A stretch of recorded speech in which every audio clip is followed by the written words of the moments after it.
الرحمن الرحیم نحمده ونصلی علی رسوله الکریم۔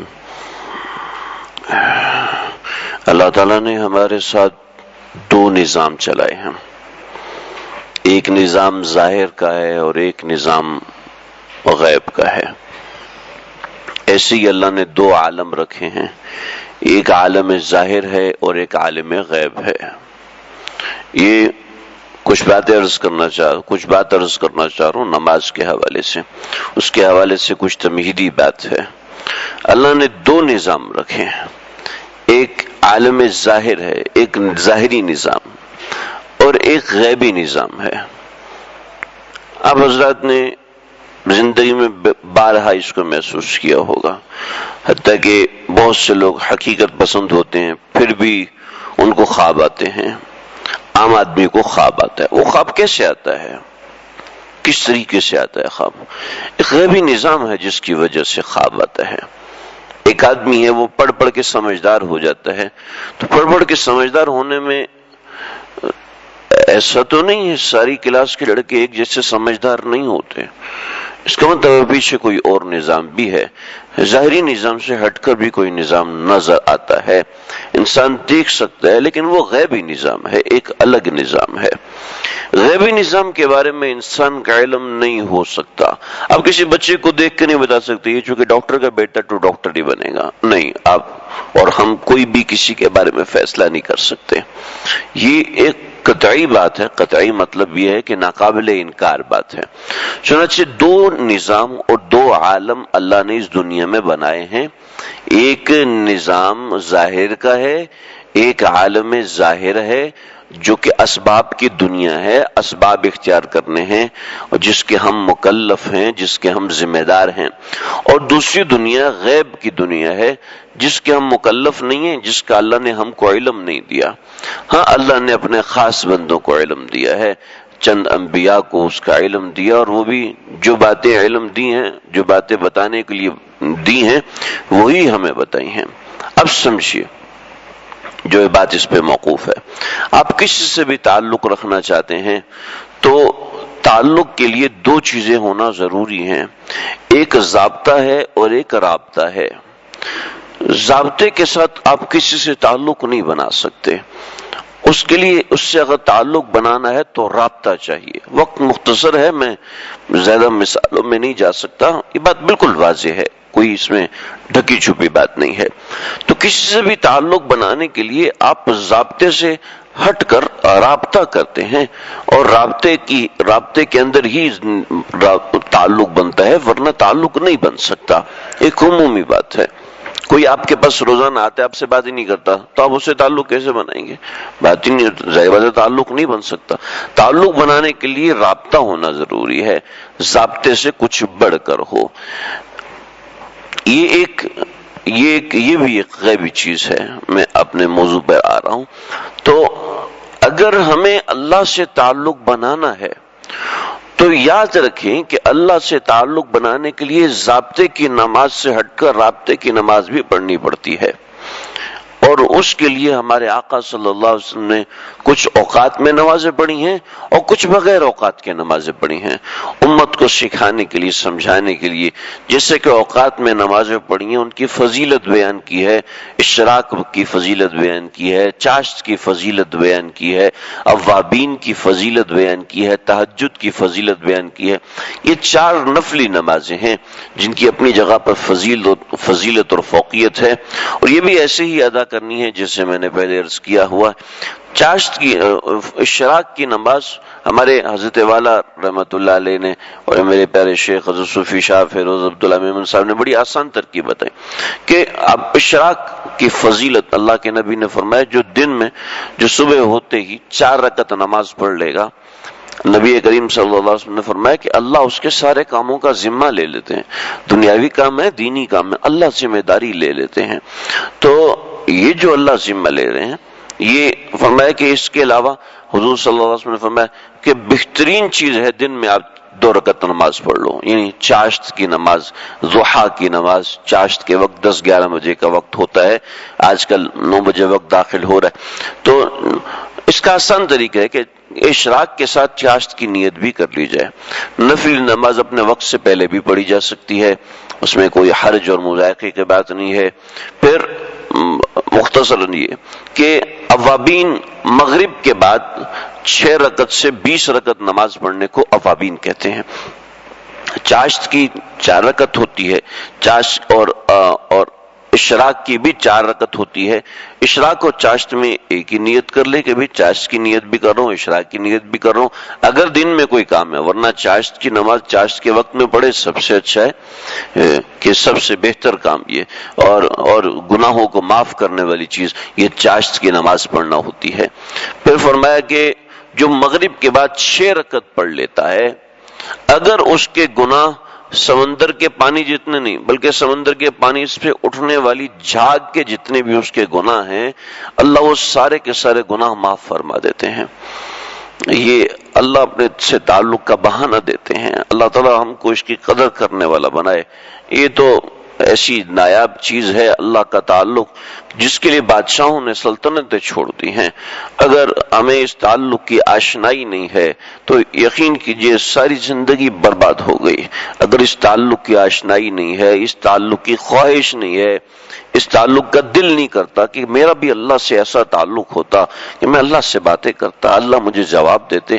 دنیا میں جس سے تھوڑا سی غرض اور غرض وابستہ ہوتی ہے بندے کا، اس سے بات کرنے کو جی چاہتا ہے، اللہ سے تو ہماری پتہ نہیں کتنی غرضیں وابستہ ہیں، ایک ایک سانس اللہ سے منسلک ہے۔ تو اللہ سے تعلق ہونے کے لیے میں ایک چیز عرض کر رہا ہوں، یہ نماز، اس کے ساتھ دوسری چیز گناہ چھوڑنا ضروری ہے۔ تو آپ صلی اللہ علیہ وسلم نے فرمایا کہ اگر کسی کے گناہ سمندر کی جھاگ کے برابر بھی ہیں تو مغرب کے بعد 6 رکعت پڑھ لو، یہ گناہ معاف ہو جائیں گے۔ ہمارے بزرگوں نے بڑا آسان طریقہ لکھا ہے کہ دیکھیں 2 سنت تو لازمی ہر کوئی پڑھتا ہے اور 2 نفل بھی بہت سے لوگ پڑھتے ہیں، اس کے ساتھ مزید 2 نفل ادا کر لو، یہ 6 رکعت ہو جائیں گی۔ 6 رکعت مانگی ہیں، ضروری نہیں ہے کہ 6 نفل ہی ہوں، کم از کم یہ 6 رکعت پڑھ لے، ورنہ جتنا اللہ نے ظرف دیا ہے کہ اوابین کی 20 رکعت پڑھنا چاہے اوابین کی 20 رکعت پڑھے۔ پھر اس کے بعد سب سے اہم ترین نفلی عبادت کے اندر وہ لالی کاری رحمت اللہ علیہ فرماتے ہیں کہ لیست من الکاملین من لا یقوم باللیل، وہ شخص کاملین میں شمار ہو نہیں سکتا کہ جو تہجد کی پابندی نہ کرتا ہو۔ اور تہجد پڑھنا کوئی مشکل نہیں ہے، بہت آسان ہے۔ اس کو سمجھتے ہیں کہ یہ لازمی اسی وقت میں ادا ہوگی۔ تہجد کا وقت ہوتا ہے عشاء کی نماز کا سلام پھیرنے کے ساتھ تہجد کا وقت شروع ہو جاتا ہے اور یہ تہجد کا وقت ہماری سحری کے وقت ختم ہونے تک رہتا ہے۔ تو تہجد کا وقت یہ سارا ہے، یہ سارا کا سارا تہجد کا وقت ہے۔ ضروری نہیں کہ رات کا آخری، سب سے افضل پہر رات کا آخری ہے۔ یہ افضل اس لیے کہ ہمارے آقا صلی اللہ علیہ وسلم تہجد اس وقت میں پڑھا کرتے تھے، ورنہ تہجد کا وقت عشاء کی اذان کا، عشاء کی نماز کا سلام پھیرتے ہی تہجد کا وقت شروع ہو جاتا ہے۔ میں آپ کو شرعی مسئلہ بتا رہا ہوں، یہ ایسی بزرگوں کی سنی سنائی بات نہیں کر رہا۔ حضرت مفتی عبدالرؤف سکھروی صاحب دامت برکاتہم نے یہ مسئلہ لکھا ہے مسائل کے اندر، اور تہجد کا وقت یہ ہے، عشاء کی نماز کا سلام پھیرتے ہی تہجد کا وقت شروع ہو جاتا ہے۔ اور فتاوی شامی، علامہ شامی ابن عابدین رحمۃ اللہ علیہ آج کے تمام دولفتہ، چاہے وہ حنفی ہیں، مالکی ہیں، شافعی، حنبلی، وہ جو فتویٰ لیتے ہیں وہ اس کتاب سے لیتے ہیں۔ علامہ شامی ابن عابدین کی کتاب رد المختار ہے، در المختار ہے، اور شامیہ کے نام سے یہ 3 کتابیں ہیں، اور یہ ایک ہی کتاب کے اندر 3 کتابیں مرج ہیں۔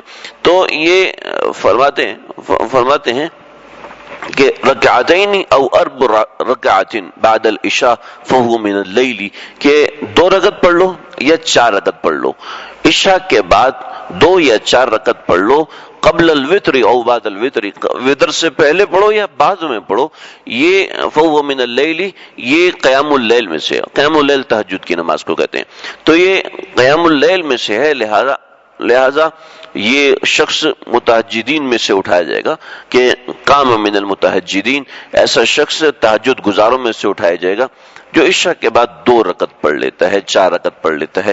اب دیکھیں ہمارے وتر کے بعد عام طور پہ 2 رکعت جو ہے وہ پڑھی جاتی ہیں، نفل پڑھنا اللہ کے نبی سے ثابت ہے۔ یہ 2 رکعت بھی پڑھ لی جائیں تو یہ تہجد گزاروں میں شمار کیا جائے گا۔ یہ بہت ہی آسان تہجد ہے، اور جو رات کے آخری پہر میں اٹھتا ہے سب سے اچھی بات ہے۔ دوسری بات یہ ہے کہ بعض لوگ سمجھتے ہیں کہ تہجد کے لیے سو کے اٹھنا ضروری ہے۔ تہجد کے لیے سو کر اٹھنا افضل ہے، ضروری نہیں ہے کہ کوئی تہجد کے لیے لازمی سو کر ہی اٹھے۔ دیکھیں عشاء کی نماز کے ساتھ ہی کوئی بھی تہجد پڑھ سکتا ہے۔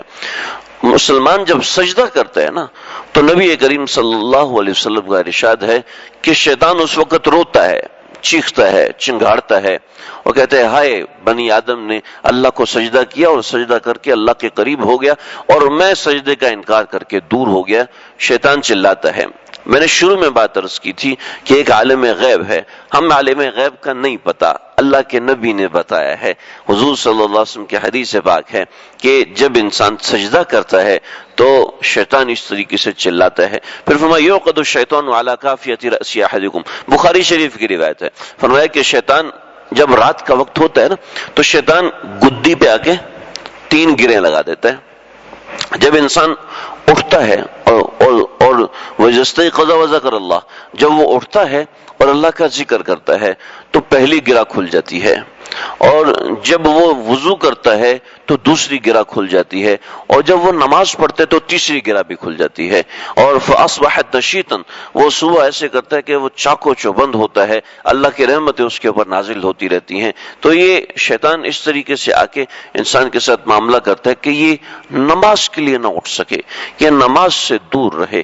اور جب حدیث میں آتا ہے نبی کریم صلی اللہ علیہ وسلم کی ایک صحابی حضرت ربیعہ بن کعب رضی اللہ تعالیٰ عنہ، وہ آپ صلی اللہ علیہ وسلم اٹھے تو آپ کے لیے وضو استنجے کا پانی موجود تھا۔ عرب میں پانی کی قلت تھی، ہمارے ہاں ٹوٹیاں اور یہ وہ چیزیں بہت سہولت ہے، لیکن عرب میں پانی کی بہت زیادہ قلت ہوا کرتی تھی، تو پانی موجود تھا۔ اللہ کے نبی بہت خوش ہوئے، پھر استنجے کے بعد آئے تو وضو کے لیے پانی موجود، جائے نماز موجود، تو بڑے خوش ہوئے۔ آپ نے فرمایا بھی کون ہے یہ، کس نے رکھا ہے؟ تو ربیعہ بن کعب بڑے گیا رسول اللہ یہ تو میں نے رکھا ہے۔ آپ نے فرمایا بول کیا دعا کروں تیرے لیے؟ کہ یا رسول اللہ میں جنت میں آپ کا ساتھ چاہتا ہوں۔ ایسی خواہش تھی۔ ہاں کہ آپ صلی اللہ علیہ وسلم نے فرمایا بہت اچھی خواہش ہے تیری، ہیں تو سجدوں کے ذریعے سے میری مدد کرنا، میں دعا کروں گا۔ کثرت سجدہ یعنی کہ اس سے مراد ہے، محدثین نے لکھا ہے اس سے مراد ہے نفلی عبادت، کہ نفلی عبادت جو بندہ کثرت سے کرتا ہے اللہ کے نبی کے قرب اتنا ہی اس کو زیادہ محسوس ہوتا ہے، اتنا ہی زیادہ اللہ کے نبی کے قرب میں رہتا ہے، اتنا ہی اللہ کے قرب میں رہتا ہے۔ تو یہ وہ چیزیں ہیں، اللہ کا قرب ملنے کا غیبی ذریعہ یہ ہے کہ انسان نماز کثرت سے پڑھے ہیں، کثرت سے نماز پڑھے۔ نفل نماز کے یہ چند تو بہانے ہیں، اس کے علاوہ اللہ کے نبی پوری رات نماز پڑھتے تھے۔ صحابہ کرام کی زندگی دیکھ لیں، رات کی اللہ اکبر بڑا، فجر کی عشاء کی نماز کے بعد اللہ اکبر کیا اور سورہ بقرہ شروع کی اور والناس پہ جا کے ختم کی، ایک رکعت میں سارا قرآن پڑھ لیا کرتے تھے۔ یہ اللہ کا ایسا تعلق ملا ہوا۔ ایک صحابی رسول صلی اللہ علیہ وسلم نماز پڑھ رہے ہیں پہرا دیتے ہوئے، تو نماز پڑھ رہے ہیں اور نماز میں کھڑے ہوئے ایک تیر آ کے لگا، کہنے لگے کہ سمجھ میں تو آ گیا، یہ محدثین نے لکھا ہے کہ ان کو سمجھ میں آ گیا کہ وضو ٹوٹ گیا، لیکن کہنے لگے کہ بھائی میں کیا کرتا، میں سورہ حامیم اور سورہ دخان شروع کر چکا تھا، میرا جی نہیں چاہا کہ میں اس کو ختم کروں، لہٰذا میں نے اس کو ایسے ہی جاری رکھا۔ میں نے کہا دیکھتا ہوں یہ کب تک چلتا ہے اور کب تک میں کھڑا رہتا ہوں۔ تو یہ نماز کے ذریعے سے جو اللہ کا تعلق ملتا ہے۔ ایک صحابی رسول صلی اللہ علیہ وسلم، ابھی اس وقت نام میرے ذہن سے نکل گیا، عبداللہ بن یزید غالباً نام ہے صحابی کا، وہ گھر میں تشریف لائے 8 برس کے بعد گھر والے بڑے خوش ہو گئے، اتنے زمانے کے بعد آئے ہیں۔ اس زمانے میں کوئی کمیونیکیشن سسٹم نہیں ہوتا تھا، کسی کا کوئی فرد گھر سے غائب ہو اور پھر اچانک آئے تو وہی اس کیفیت کو سمجھ سکتا ہے۔ تو وہ آئے اور کھڑے ہو گئے نماز کے لیے، پوری رات نماز میں گزارتے ہیں۔ سلام پہ تو بیوی نے کہا بھئی ہم سارے تیرے انتظار میں بیٹھے، تو نماز میں لگ گیا۔ کہتے کب سے انتظار میں بیٹھے ہوگا؟ پوری رات گزر گئی کہ اللہ کی قسم مجھے پتہ ہی نہیں چلا. ہم تو اگر 4 سیکنڈ کا سجدہ کر لیں تو تھکنا شروع ہو جاتے ہیں. دیکھو بھائیو، اللہ کا تعلق بنائیں. رمضان میں بھی اگر یہ تعلق نہیں ملا تو پھر ہم سے بڑا خسارے والا کون ہوگا؟ اس کی فکر کریں، اس کی قدر کریں. اس کا طریقہ یہ ہے کہ ایک ضابطہ ہے، ایک رابطہ ہے. صرف ضابطے کی نماز نہ ہو بلکہ رابطے کی نماز ہو. نماز بتائے کہ یہ رابطے والی نماز ہے. نماز بتائے کہ اللہ سے تعلق کرنا چاہتا ہوں میں، اور نماز میں اللہ سے باتیں کرنے کا جی چاہے. اگر نماز میں نہ صحیح عام اوقات میں یہ تعلق نماز سے ملتا ہے، یہ قرب نماز سے ملتا ہے. نماز سے ہٹ کے یہ قرب نہیں مل سکتا. اور بھی 2-3 راستے ہیں، وہ میں انشاءاللہ آگے عرض کروں گا. اللہ تعالیٰ مجھے آپ کو ہم سب کو سمجھنے کے، عمل کرنے کی توفیق عطا فرمائے.